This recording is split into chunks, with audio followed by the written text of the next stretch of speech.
Tawagin niyo na lang po ako sa pangalang Jaime. Hindi ko tunay na pangalan, pero malapit. Nangyari ang karanasan ko na ito dekada 90. Nung panahong nasa pinakamadilim akong yugto ng aking buhay. Noong mga panahon na yon, ang dami kong problema. Lubog ako sa utang, may sakit ang mga magulang ko, ang mga kapatid ko nasa bilangguan. Yung isa sa mga kapatid ko maagang nabuntis at kung ano-ano pa. Ako lang inaasahan ng pamilya ko noon. Hindi naman ako ang breadwinner, hindi rin ako ang panganay. Pero ako ang pinaka nagtino, kaya ako ang may kakayanan. Hindi ko malaman sa sarili ko kung bakit ako ang pumapasa ng problema ng pamilya ko. Kung tutuusin, pwede ko naman silang takasan at kalimutan. Hindi mo problema sa lahat ng problema na yon. Pero hindi ko kakayanin. Hindi kakayanin ng konsensya ko. Bayani na akong bayani. Pero ganun ako eh. Isa akong chef sa isang sikat na restaurant noon. Maganda ang kinikita ko pero yung sinasahod ko, kulang na kulang pa para sa gastusin ng pamilya ko. Sa mga magulang ko may sakit, sa kapatid kong buntis, sa mga kapatid kong walang kwenta at kung ano-ano pa. Maganda ang trabaho ko at sa totoo lang, doon lang ako nakakangiti, doon lang ako nakakahinga, doon ko lang nararanasan na mabuhay. Sa hirap ng problema ko sa araw-araw, doon lang ako nabubuhay. Hanggang isang araw noon, uwian na. Isang nakakapagod na araw pero masaya ako noon.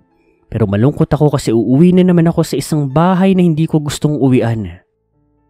Pero bago yun, bigla akong sinalubong ng isang manager ko. Jaime, gusto mo ba ng sideline? Sir, sideline ka ako. Anong klaseng sideline po yan, sir? Pagluluto pa rin, pero kakaiba. Hindi kita bibigyan ng detalye. Hindi ko sasabihin kung legal ba o illegal pero malaking kikitain. Isang tanong, isang sagot. Noong mga panahon na yon, hindi ko malaman kung bakit ayokong umuwi sa amin. Ayokong makita ang mga kapamilya ko. Kaya, sige po sir, ngayon din po ba? Oo eh. Sumama ako sa manager kong yon. Hindi ko nasasabihin kung saan pero napadpad kami sa isang prestigyosong hotel. Dito lang din sa Kamaynilaan. Napakaganda nito at kasalukuyan pa rin itong nakatayo, nagseserbisyo. Ano po bang gagawin ko dito, sir? Magluluto ka lang sa mga espesyal na panauhin. Walang problema sa akin yun. Gusto ko pa nga yun eh, magluto. Umakyat kami sa pinakamataas. Suite kung tawagin nila. Napaka-eleganteng kwarto, pinakamaganda doon sa hotel na iyon. First time ko nga lang din makapunta sa ganoong kagandang lugar. Kitang-kita ko ang Kamaynilaan. Pero maya-maya, nakita ko na may nakaset up na pong lutuan doon. Kumpletos, ricados, mga kagamitan na pangluto at kung ano-ano pa. Tapos, nakakita ako ng maraming taong nagpa-party-party. Actually, hindi naman po marami. Siguro mga 10 to 20 persons lang po. Tapos yung music nila banayad lang. Pero halatang mga lasing na o kaya naman lang sa pinagbabawal na droga ang mga tao doon. Hindi ko alam Pero maya-maya po. Jaime, magluto ka na. Sir, ano pong lulutuin ko? Huwag kang matatakot, Jaime. Huwag kang sisigaw, huwag kang gagawa ng kahit na ano dahil kung hindi, parehas tayong hindi makakaalis sa lugar na to. Papatayin nila tayo. Bigla naman akong kinilabutan ng sabihin niyo ng amo ko. Hindi siya nagbibiro. Seryoso siya. May takot sa kanyang mga mata. Pero sir, ano po bang gagawin ko dito? Basta may dadalhin sa yung ring kung ano mang karne at yun ang gagamitin mo para magluto. Kahit ano bahala ka na. Basta nandyan ang lahok. Hindi na ako nakapagsalita pero tinulak na ako ng manager ko. At maya-maya lang, may mga iba pang butler doon na nagdala ng karne. Adobo lang ang gusto. Tuin mo. Inabutan ako ng karne na sa totoo lang, Sir Paul, Una ko lang beses nakita sa tagal ko nang nagluluto sa mga restaurant. Hindi siya baboy, hindi manok, hindi rin baka, hindi rin itik.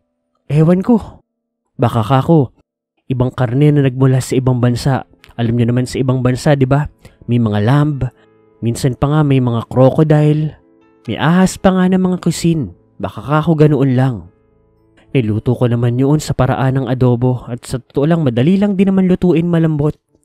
At yung mga butler, sila na mismo ang nag-serve doon sa mga nagpa-party-parting tao. Nagustuhan nila. Maya-maya, nagdala ulit ng panibagong karne. Kagaya nung nauna ay hindi rin ako pamilyar sa karne na iyon. Pero ganun pa man, niluto ko pa rin yun. Sisig naman daw. Lahat ng ingredients na kailangan ko kumpleto, sobra-sobra pa, kaya hindi naging mahirap sa akin. Tapos yung mga equipments ko rin doon, high-tech na high-tech. Heavy burner, kawaling talagang sobrang gaganda at kung ano-ano pa. Nagustuhan nila ang sisig na niluto ko. Pero yung pangatlong karne na nilatag nila, dito na nagbago ang takbo ng nangyayari. Dahil pagbuklat na pagbuklat ko ng lalagyan, ulo ng tao ang nandoon. Napaatras ako at napatingin sa manager ko. Sinamaan niya ako ng tingin. Naalala ko ang mga sinabi niya. Huwag kong gagawa ng mali dahil kung hindi, papatayin nila kami. Naisip ko naman noon, baka kapag gumawa ko ng mali noon, matulad ako doon sa ulo na yun. Gawa ka ng bulalo. Gutom ang mga aswang.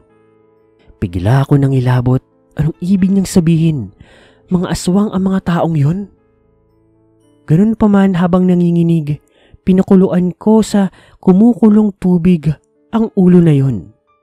Nilahukan ko ng ricados ng bulalo, ng may sabaw. Nilaga akong anuman. Di ko alam kung tamang ginagawa ko na basta pinagsama-sama ko na lang.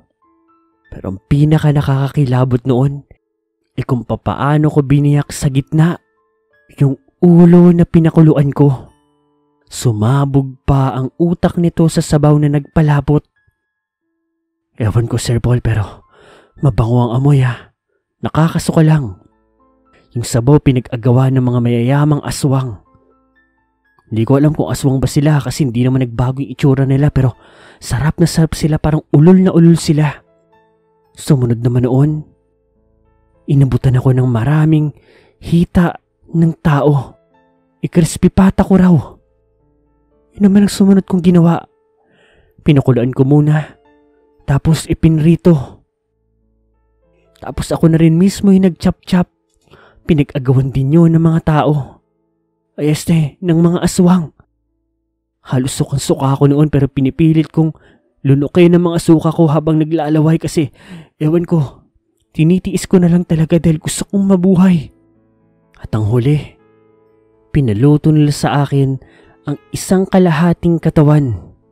Lechon. Ginawa ko. Hindi ko alam noon kung anong nararamdaman ko, pero sinunod ko ang gusto nila. Sumikat na ang araw nang matapos ako. Hindi ko malaman ang gagawin ko noon. Hindi ko alam ang mararamdaman ko. Sa pagbaba ko ng hotel na iyon, kasama ang aking manager, parang makasalanan na akong tao. Pero, Jaime, hetong kinita mo. Inabutan ako ng 3 malalaking attache case ng manager ko. At pagbuklat ko ng mga ito, limpak-limpak na salapi. Take note po ha, dekada 90 po nito. Nagustuhan nila ang luto mo. Kung gusto mo ulit, pwede mo akong sabihan. Magluluto ka ulit sa kanila. Pero Sir Paul, yun na ang huling beses. Hindi na ulit pa dahil pagka-uwi ko sa amin, sinabi ko sa kapamilya ko na mag-impake ng gamit dahil aalis na kami at uuwi na kami ng probinsya. Pinyansahan ko yung kapatid ko na nakulong. Yung kapatid kong nabuntis, sinama ko na rin pati yung asawa niya. Yung iba kong kapatid na walang kwenta, sinama ko na rin. Tapos yung nanay at tatay ko, pinagamot ko. At dahil wala na kami sa probinsya sa magulong mundo ng Maynila, at sa tulong ng malaking halaga na yon, nabaliktad ko ang pamilya ko. Naging maayos ang buhay namin. Hindi ko nasasabihin kung anong mga nangyari sa buhay namin. Pero kapag naiisip ko ang kagandahan ng buhay namin ngayon, ay nagbabalik gunita sa akin ang nagawa ko nung gabing yon. Ngayon tatanungin ko kayo, makasalanan ba akong tao? Makailang ulit kong hiningi ng tawad ito sa pare, sa Diyos sa simbahan. Tumutulong ako sa mga mahihirap, sa mga nangangailangan. Lahat binibigay ko. Pero ewan ko, yung bigat, yung konsensya, nandito pa rin sa dibdib ko.